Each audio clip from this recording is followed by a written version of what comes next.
Karl Marx, the father of communism, read and published by Mr. Books. Throughout history, few individuals have left as indelible a mark on world affairs as Karl Marx. He was a philosopher, economist, sociologist, journalist, and above all, a revolutionary whose ideas would ignite the course of revolutions and political movements for generations to come. The book you hold in your hands, Karl Marx, the father of communism, is an exploration into the life and thoughts of the man who changed forever the way humanity perceives history, society, and economic relations. This work seeks not only to chronicle the life of Marx, but also to unravel the intricate web of circumstances that enabled his revolutionary theories to take root. From the tumultuous landscape of 19th century Europe, characterized by rapid industrialization, political upheaval, and growing inequality, to the intellectual crucible that shaped his radical critique of capitalism, this book traces every significant juncture in Marx's journey. Moreover, it illuminates the complex relationship between Marx's personal experiences and the broader tides of history, a relationship fundamental to understanding why his ideas resonated so powerfully with millions. At the heart of Marx's vision was a profound sense of injustice. He challenged the status quo, dissecting the exploitation and alienation bred by the capitalist mode of production with a rigor and passion that have seldom been matched. By delving deep into Marx's writings, particularly the Communist Manifesto and Des Capitales, we uncover not just philosophical arguments, but a blueprint for societal transformation. The radical promise of a classless society, where workers would no longer be shackled by their labor, remains one of history's most evocative and contentious dreams. Beyond Marx's theoretical contributions, this book examines the global impact of his ideas, the revolutions they inspired, the debates they fueled, and the controversies that persist to this day. Marxism is both celebrated and reviled, analyzed and dissected by generations of thinkers, activists, and politicians. The journey of Marx's legacy, from the barricades of Paris to the halls of modern academia, from the streets of Petrograd to the political debates of our own time, is woven throughout these pages. In embarking on this exploration of Karl Marx's life and work, we do not merely revisit historical debates. We engage with questions that remain as urgent now as they were in Marx's day. What fuels inequality? How should we organize society? Can we envision a fairer future? By the last chapter, you will have traversed the intellectual terrain of a man whose name is both a symbol and a challenge, a father of communism whose presence looms large over the modern world. Chapter 1. The World Before Marx, Europe on the Brink of Change. The dawn of the 19th century in Europe was a time of profound transformation and upheaval.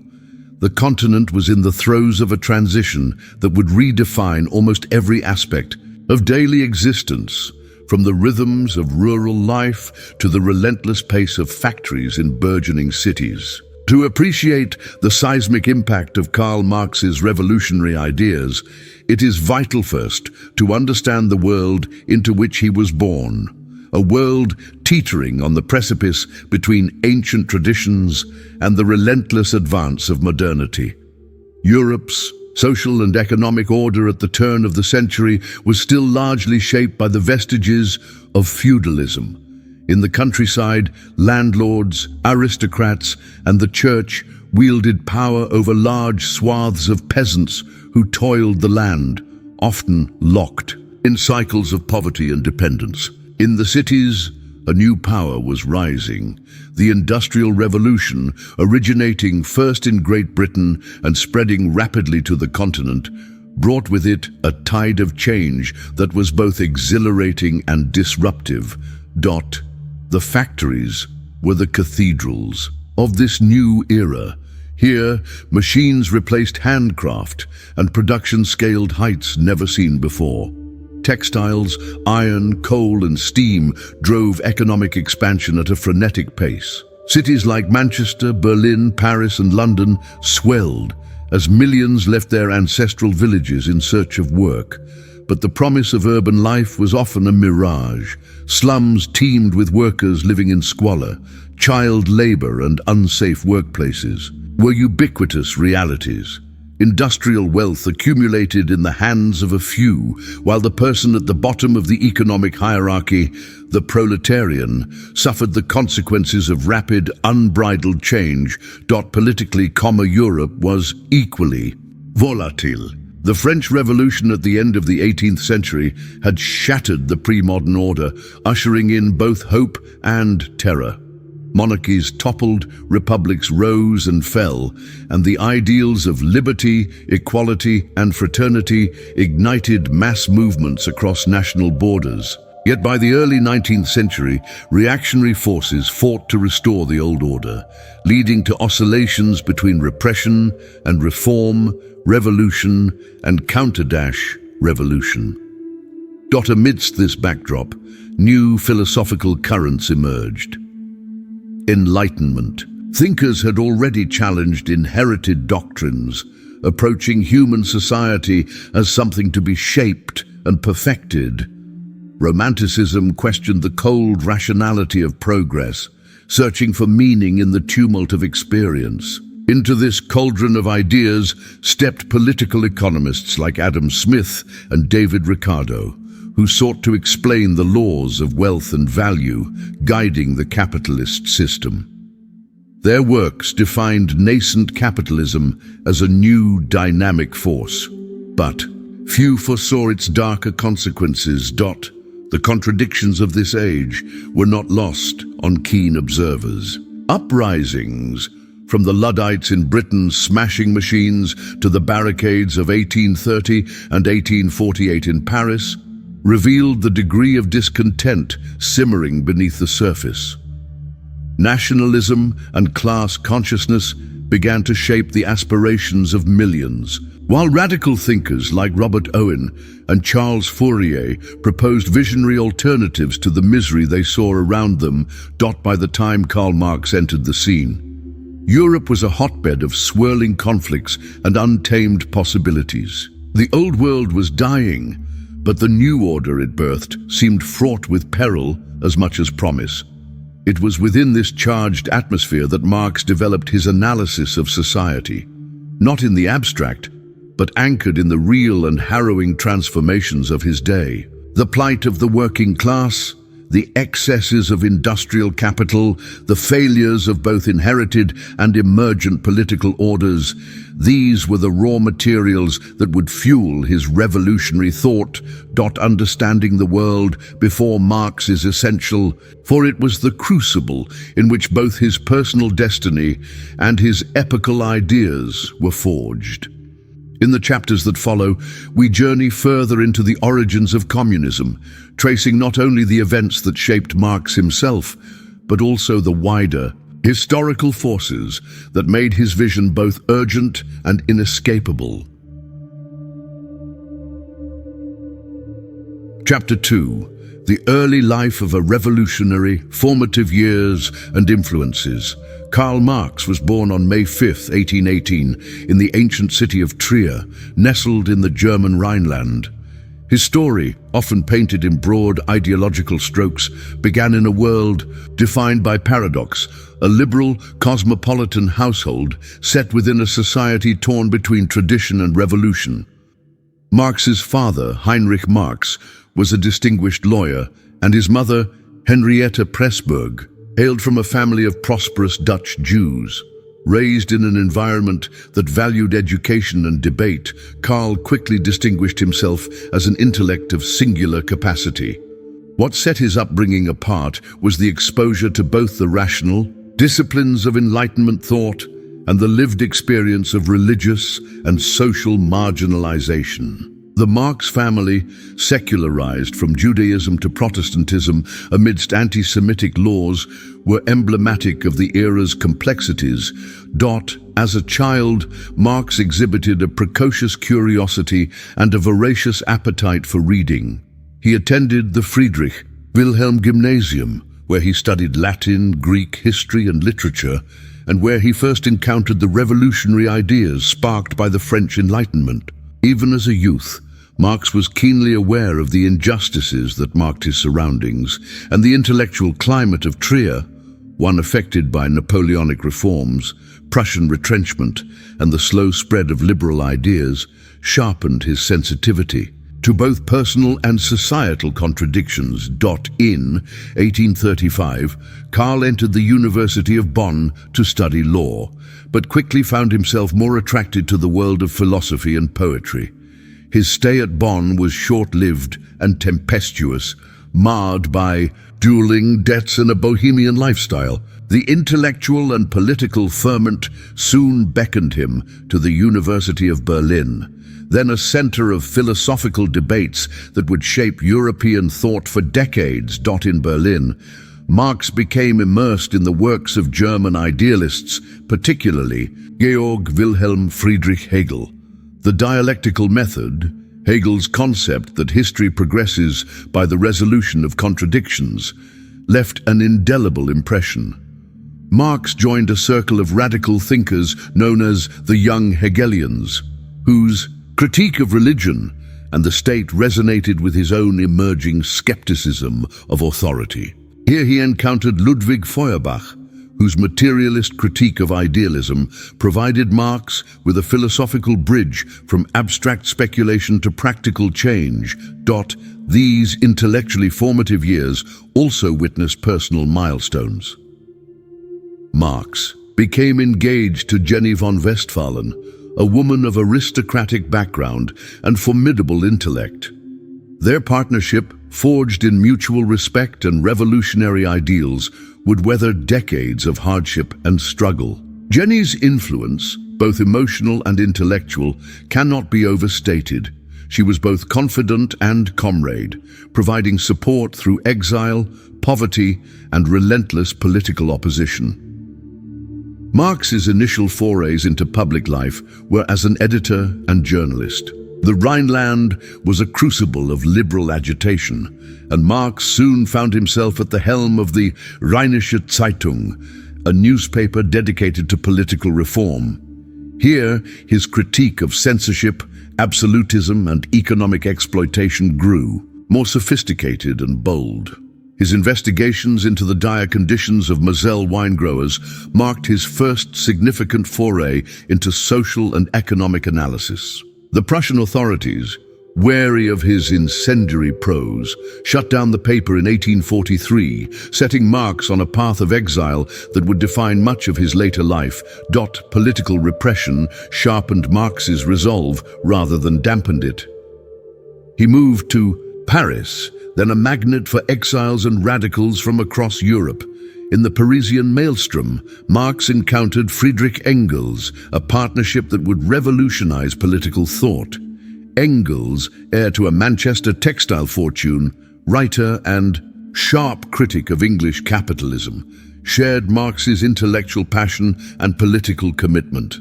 Together, they would blend theory and activism in a collaboration unprecedented in the annals of revolutionary history. These formative experiences, spanning cultural boundaries and intellectual schools, seeded the central questions that would preoccupy Marx for the rest of his life. What accounts for the persistence of exploitation and alienation in modern society? How can humanity free itself from the shackles of domination and want? By the close of his 20s, Karl Marx was prepared, both by disposition and circumstance, to devise answers that would shake the very foundations of the Western world.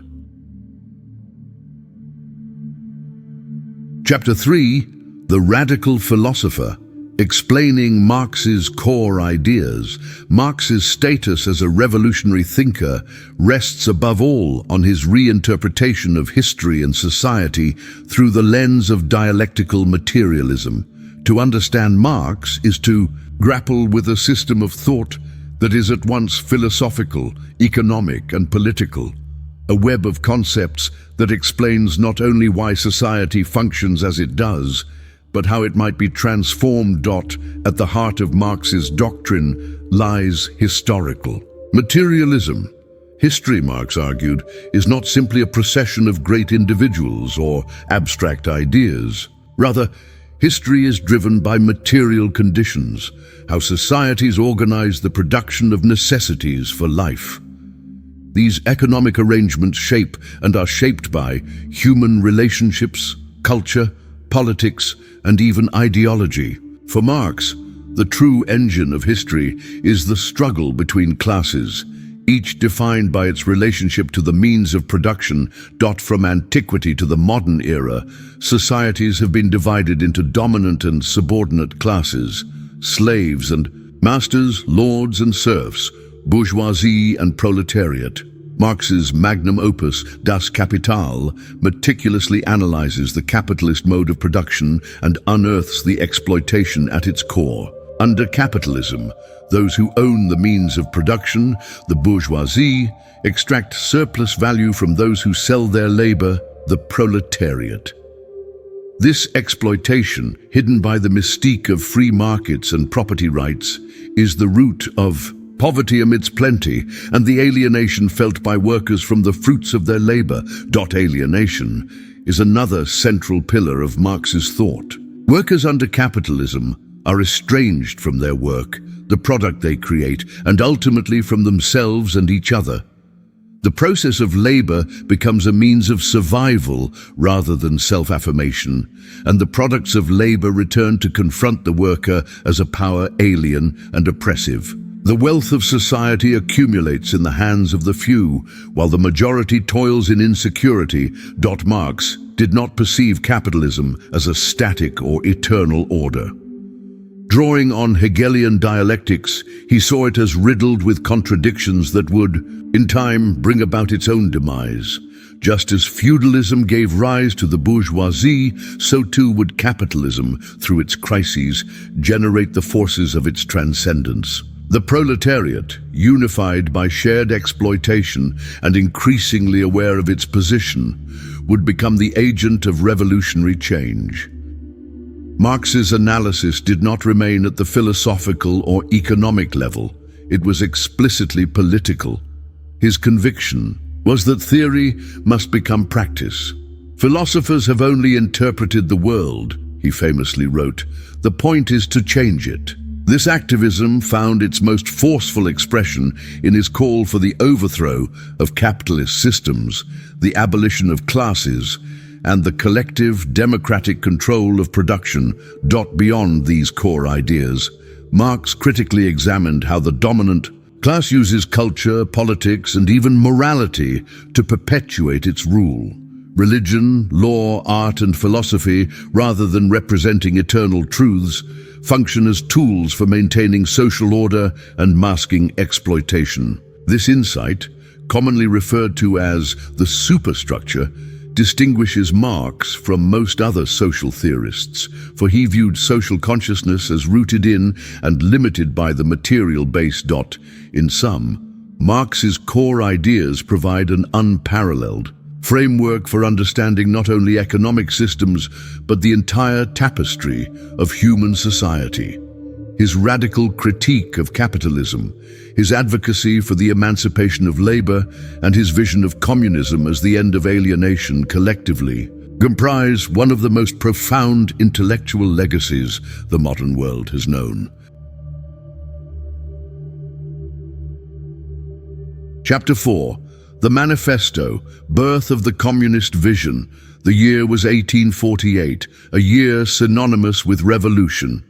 Across Europe, barricades rose as monarchy after monarchy was forced to confront the demands of populations thirsting for liberty, equality, and the dignity of self-determination. Into this charged atmosphere appeared a pamphlet that would become one of the most famous and incendiary documents ever written, the Communist Manifesto. Drafted by Karl Marx and Friedrich Engels, this text did not merely respond to the political tempests of the moment. It sought to guide and ignite them. At its core, the manifesto is a clarion call to workers worldwide to unite. "You have nothing to lose but your chains," it proclaims, distilling the essence of Marx's analysis and ambition into a rousing battle cry. The writing is brisk, polemical, and urgent, challenging every assumption of 19th century European society. The pamphlet is divided into several sections, each building on the last to form a comprehensive critique of the status quo and a radical program for its overthrow. The opening lines set the tone. A spectre is haunting Europe, the spectre of communism. Marx and Engels positioned their vision as both an existing threat to the rulers of society and a historic inevitability. The bourgeoisie, having overthrown feudalism, would now face the movement it had indirectly created, the proletariat rising. To claim justice, the manifesto's analysis of history is uncompromising. All of human development, its authors argue, is a history of class struggles. To depict the rise of the modern bourgeoisie, Marx and Engels survey the collapse of feudal society, the emergence of capitalism, and the relentless expansion of global markets. The bourgeoisie, revolutionary in its own dawn, now seeks to consolidate and extend its domination. It is, however, a victim of its own dynamism. The very processes that drive the expansion of capital also sow the seeds of crisis and resistance. The proletariat, described as the special and essential product of capitalism, is both its gravedigger and unborn child. Everything that unites the bourgeoisie, ownership, privilege, power, stands in contrast to the fragmentation, poverty, and suffering of the working class. Yet, paradoxically, industrialization and urbanization serve to bring workers together, to forge in them a sense of common purpose and destiny. The manifesto's radicalism lies not only in its analysis, but its program. It espouses the abolition of bourgeois property, the transformation of labor relations, the emancipation of women, and the replacement of market anarchy with the planned cooperation of free and equal producers. The document anticipates and answers its critics, defending communism against accusations of destroying individuality, the family, and culture. Despite its initial limited print run and scattered impact, the manifesto would rapidly gain a life of its own. Everywhere revolutions. Flared copies were circulated, debated, and banned. Its influence only grew in the ensuing decades, as each new wave of resistance sought inspiration in its uncompromising rhetoric. In many ways, the manifesto was not just a product of its time, but a blueprint for the future. It crystallized, with unmatched clarity, the contours of Marx's vision for humanity, a world without masters and slaves, a world in which the free development of each is the condition for the free development of all. In the chapters that follow, we will see how these ideas took hold of both imagination and reality, shaping the course not only of revolutionary movements, but of the century to come. Chapter 5. Marx's Critique of Capitalism, Analyses and Arguments. Marx's critique of capitalism stands as one of the most penetrating analyses of a social system in human history. His explorations, embodied in works like Das Kapital, dissect not just the superficial mechanics of production and trade, but the underlying logic that determines how, why, and to whose benefit society produces wealth. Central to Marx's case is the concept of surplus value. In the capitalist system, Marx argued, value is created through labor. Workers sell their labor power to capitalists for a wage, but the value they produce, embodied in goods and services, exceeds the value of their wages. The difference, the surplus, is appropriated by the owners of capital as profit. This exploitation is systemic, not incidental. It is the beating heart of capitalist accumulation. Marx did not, however, see capitalism as a monolithic or unchanging entity. Instead, he analyzed its internal contradictions, contradictions that would, in time, generate recurrent crises. Chief among these was the tendency of the rate of profit to fall. As competition drives capitalists to invest in labor-saving technology, the proportion of profit drawn from direct labor shrinks. This erodes profits and compels ever more frantic expansion into new markets and speculative ventures, laying the groundwork for economic crashes. Beyond economic instability, Marx critiqued the social toll exacted by capitalist processes. Alienation, he argued, was endemic under capitalism. Labor, once a means of self-expression and communal engagement, is transformed into a commodity. The worker's life, his creativity, sociality, and potential are sold piece by piece on the market, rendering him not a human being but a cog in the machine. Capitalism, in its drive for efficiency, also dissolves traditional relationships and communities, replacing them with impersonal, transactional connections. Marx's analysis also extended to capitalist ideology. He traced how dominant groups manufacture consent and maintain order through cultural, religious, and legal institutions. The ideological superstructure built on the material base not only reflects but reinforces the position of the ruling class. In other words, ideas are not neutral or eternal. They serve social interests. One of the most influential sections of Marx's work is his writing on the fetishism of commodities. Marx posited that under capitalism, social relationships appear as relationships between things. The market, with its prices and objects, seems to operate independently of human labor and cooperation, obscuring exploitation and inequality. Marx refused to be merely a prophet of doom. He was not content to critique capitalism's injustices. He sought to uncover its historical limits and point to the possibility of its transcendence. In doing so, he offered a vision of a society in which production is oriented not toward private profit, but collective well-being, where alienation is replaced by meaningful labor, and society is governed not by the anarchy of the market, but the conscious planning of free people. In the next chapter, we chart Marx's efforts to build a movement capable of realizing these ambitions, focusing on his collaboration with Engels and the formation of the International Socialist Movement. Chapter 6. Building the Movement. Marx, Engels, and Proletarian Unity. The mid-19th century marked a pivotal transition within European society.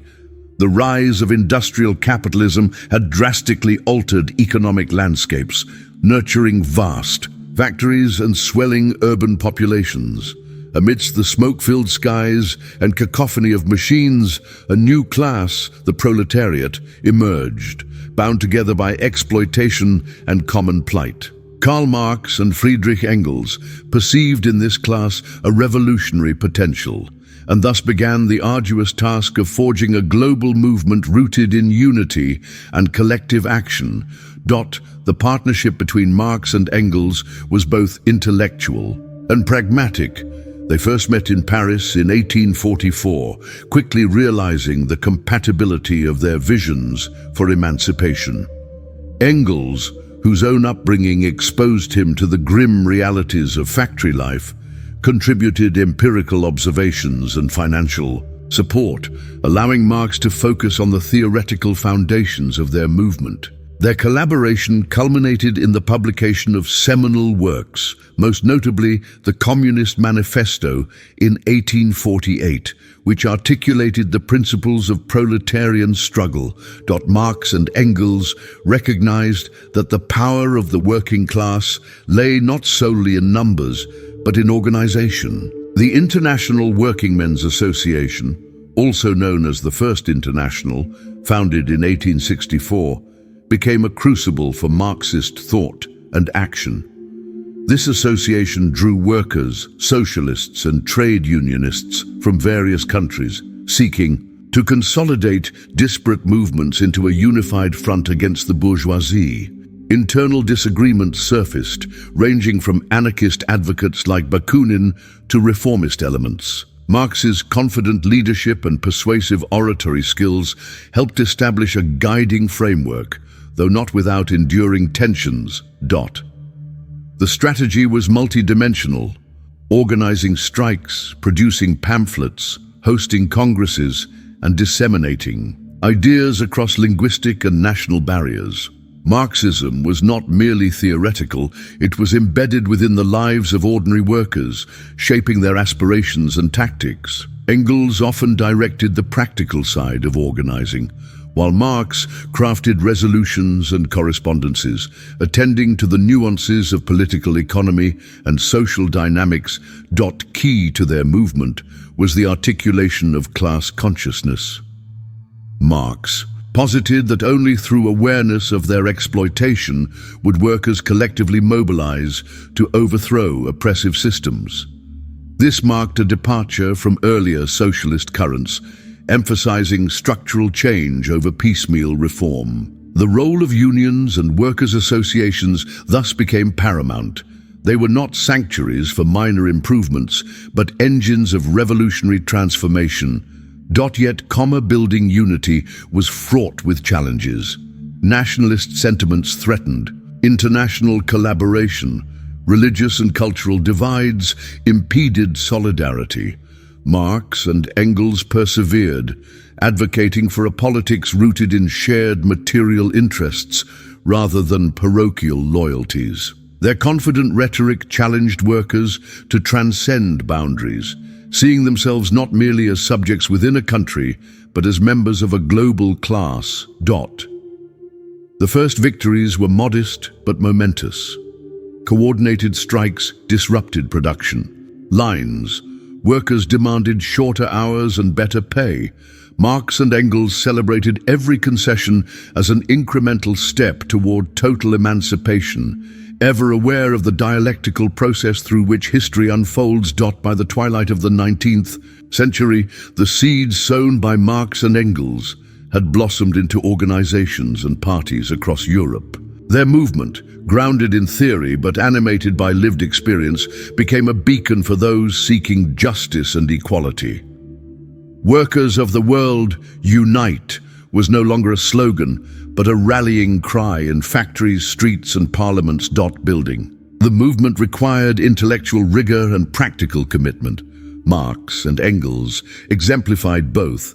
Their legacy endures in every union, workers' council, and grassroots mobilization that followed. Their relentless pursuit of proletarian unity reshaped the political landscape, setting the stage for the revolutions and reforms that would define the 20th century. Within this movement, the promise of emancipation remained alive, a testament to the enduring power of collective action and the vision of two revolutionary minds. Chapter 7. The Global Spread and Contested Interpretations of Marxism. As the echoes of Marx and Engels' movement reverberated throughout Europe, the influence of Marxist theory began to reshape societies far beyond its birthplace. The global diffusion of Marxism unfolded with breathtaking dynamism as revolutionaries, intellectuals, and activists in distant lands grappled with the theory's central tenets and adapted them to local circumstances. In Russia, Marxism took root in the soil of discontent and autocratic oppression. Vladimir Lenin, a fervent student of Marx, transformed the doctrine to suit Russia's predominantly agrarian society. Lenin's vanguard model, a disciplined, centralized party leading the proletariat, marked a pivotal interpretation, merging Marx's ideas with Russian revolutionary impulses. The 1917 Bolshevik Revolution signaled both the triumph and mutation of Marxist theory, forging a state that claimed to be guided by the principles of class struggle, yet diverged notably from Marx's original vision of spontaneous mass action. China, too, bore witness to the transmutation of Marxism.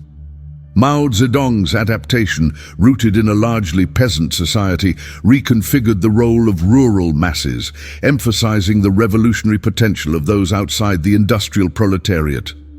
Maoism carried the Marxist banner into the countryside, catalyzing radical land reforms, mobilization campaigns, and an enduring ideology that impacted billions across Latin America, Africa, and Asia.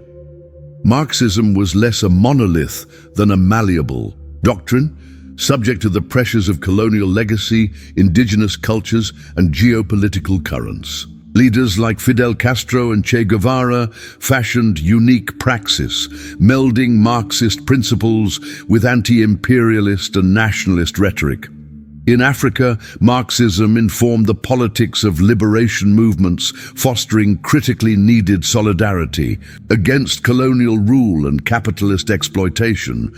However, the global spread of Marxism was fraught with contestation. Marxist theory is inherently dialectical, inviting reinterpretation to meet the demands of new contexts. This openness bred controversies over the role of the peasantry, the nature of the state, pathways to revolution, and the relationship between nation and class. In academic spheres, theorists such as Antonio Gramsci and Louis Althusser expanded Marxism to cultural and structural analysis, emphasizing ideological hegemony, the state apparatus, and social reproduction. The Frankfurt School, meanwhile, absorbed aspects of psychoanalysis and critique of consumer culture into Marxist discourse. Dissenting voices abounded. Western critics viewed Marxism as utopian or totalitarian, citing abuses of power and suppression of dissent in actually existing socialist states. Internal splits emerged between orthodox Marxists who insisted upon fidelity to classical texts and reformist socialists favoring parliamentary pathways and welfare states over revolution. The split between Trotskyism, Stalinism, and other sects underscored the distributive nature of Marxist ideas, each vying for legitimacy and influence. Despite these contested interpretations, Marxism exerted a profound influence on intellectual and political life globally. It provided a language for articulating social injustice, economic inequality, and the aspirations of oppressed peoples.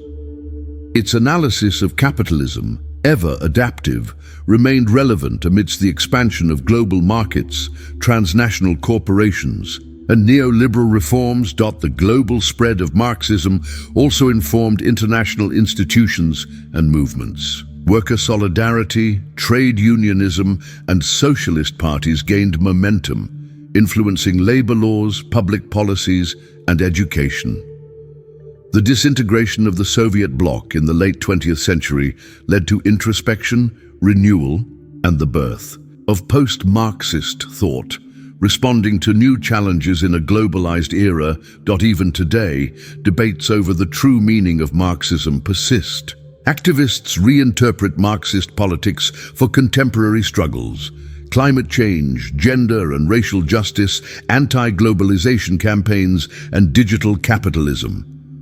The contested terrain ensures its survival, not as a static doctrine, but as a living, evolving framework for critique and action. In tracing the global spread and contested interpretations of Marxism, we encounter not merely an ideology, but a world-transforming phenomenon. Its capacity for renewal and adaptation remains testament to the enduring relevance of Marx's vision, inviting each new generation to confront the structures of domination and imagine new possibilities for human freedom.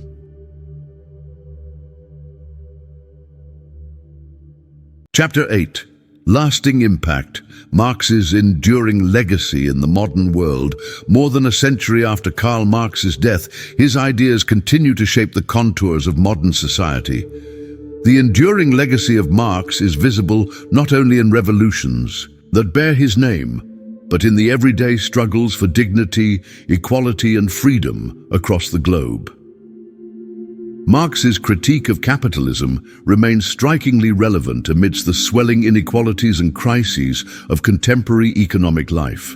As wealth concentration accelerates and the working class faces new forms of precarity, scholars and activists return to Marx's insights on exploitation, alienation, and commodification. His concept of surplus value, illuminating the gap between labor's worth and capital's gain, finds renewed application in debates over wage stagnation, automation, and the gig economy. The spheres of political and social theory bear Marx's unmistakable imprint. Sociologists utilize his frameworks to analyze class, power, and state formation, while philosophers extend his dialectical method to critique ideology and culture. Marxist feminism, eco-socialism, and post-colonial Marxism enrich theoretical production, demonstrating the flexible, expansive nature of his intellectual legacy.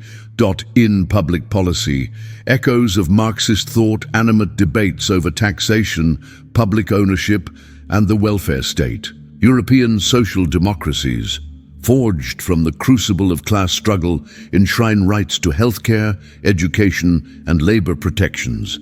Policies shaped by generations of Marxist and socialist advocacy. Globally, Marx's revolutionary legacy continues to inspire movements against oppression, from grassroots organizing among gig workers to anti-racist mobilizations and climate activism. Marx's analytical tools empower new forms of resistance. His famous invocation, "Workers of the world unite," appears on banners, websites, and in digital campaigns, symbolizing the aspirational unity of the oppressed. The legacy of Marxism is not without controversy. The authoritarian excesses of regimes claiming Marxist lineage, Stalin's purges, Mao's cultural revolution, prompt a necessary reckoning with the risks of dogma and misplaced power. Intellectuals and activists critically examine actually existing socialism, striving to reclaim emancipatory elements while learning from the failures and tragedies. The rebirth of interest in Marx accompanies every new crisis.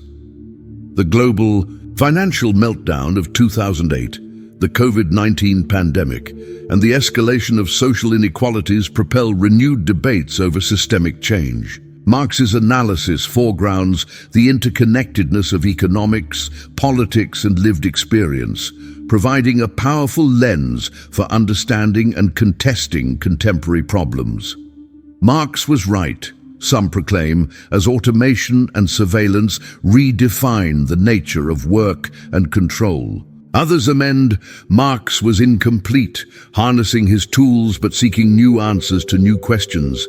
This dialogue, the dynamic interplay of affirmation and critique, ensures that the Marxian legacy remains vital, responsive, and relevant. In the modern world, Marx's thought persistently challenges us to interrogate the roots of injustice, to envision solidarity beyond borders, to demand that economics serve humanity rather than subjugate it. His enduring legacy is not merely a historical inheritance, but a living force, transforming social imagination, sharpening criticism, and inspiring generations to struggle for a freer, more just world.